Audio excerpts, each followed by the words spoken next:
Apply the IDEANCE process, step 4, action, using the urine analysis tool to supersize and grow your business. Sharon Horne-Ellstrom here, and we're going to talk about it today. Of course, step 4 of our IDEANCE process, the process we created at the beginning of the year to help us put a framework around improving a challenge or achieving a goal in each of the different areas and aspects of our business. And this month we're focusing on financial things.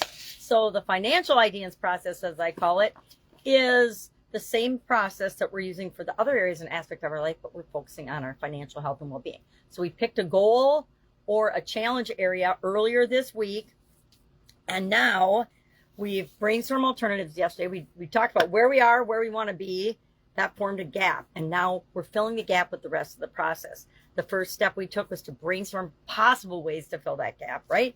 Now, today we picked 3 of those, or we're going to pick 3 of those today, and we're going to apply a tool, and there's a lot of different tools. There's literally thousands of different tools you can use to analyze objectives, options, or alternatives. So we picked ours, I picked mine, and today I'm going to apply this tool, the urine analysis. I know it's a funny name, but guess what? I can remember it.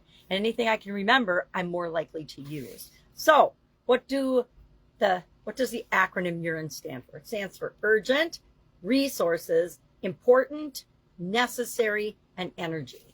And why do we look at these different areas? Because we need to have a way to judge and choose among alternatives that really aren't necessarily comparable. If I'm going to hire a coach as one of my alternatives, or if I'm going to hire some other financial expert as one of my alternatives, or if I'm going to hire somebody to do it for me, just wash my hands but and hire somebody to do it for me, all of those are different alternatives, and they're not necessarily comparing apples to apples. And so I like to take a tool, apply it to the subjective things in my decision-making process to help me make better decisions, to be more objective than subjective, right?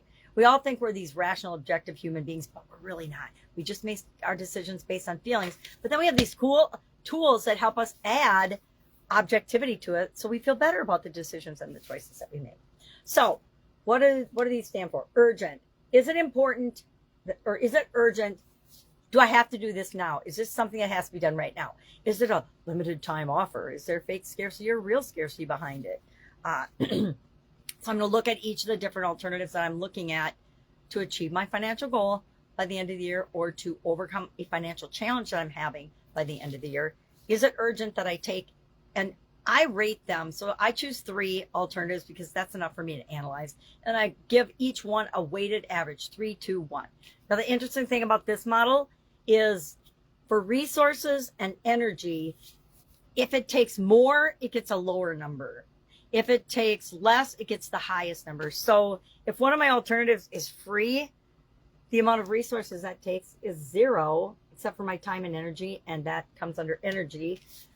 So that's going to get the highest number. If it's super expensive, like say it's a $10,000 to $50,000 mastermind or coach, one-on-one coach that I want to hire, that's a lot more resources. So that's going to get a lower number, right? And I do the same thing for time and energy or effort required and time.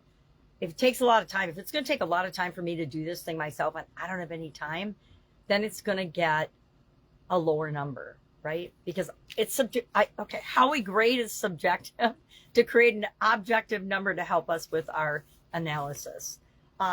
For important, is it important to me? Is it important that which alternative is most important to me? That gets the highest number. And then, is it necessary? And necessary versus important to me means, does it have to get done? Even if I don't do it, is it something that has to get done? If you're looking at a line of credit for your business that's coming due by the end of the year, it's got to get done. You got to do something about that. And that is urgent, important, and necessary. Excuse me, I guess I got some throat stuff going on today. All right, so what are we going to do today? We are going to look at the brainstorm list yesterday. We're going to pick 3 things. Remember, you did at least 10.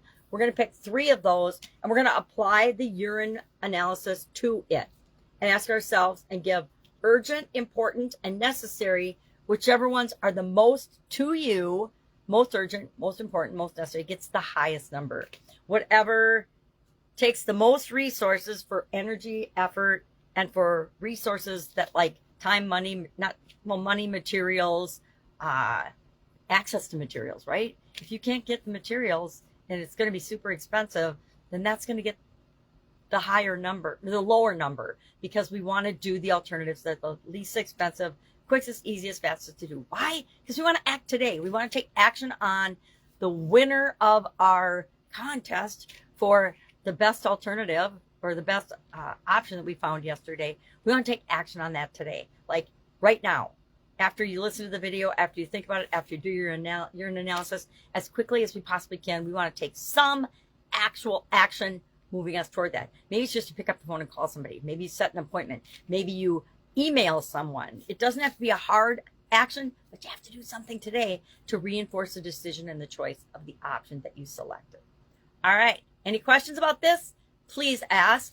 Also, if you'd like a worksheet for this, let me know and I'll create a worksheet for it, because I use it several times a year. I use it all the time, but other people, I teach it several times a year.